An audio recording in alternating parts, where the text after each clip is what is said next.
Hi everybody. Just a quick one to say that with all these channels being shut down on YouTube, um, I'm basically I'm waiting for mine to be shut down.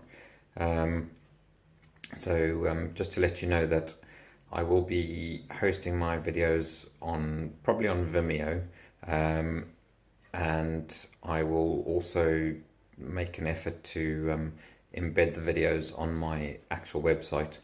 So if you, for some reason, find that my channel has disappeared, go and have a look on my website, and I'll put details and links to where my videos are now being hosted.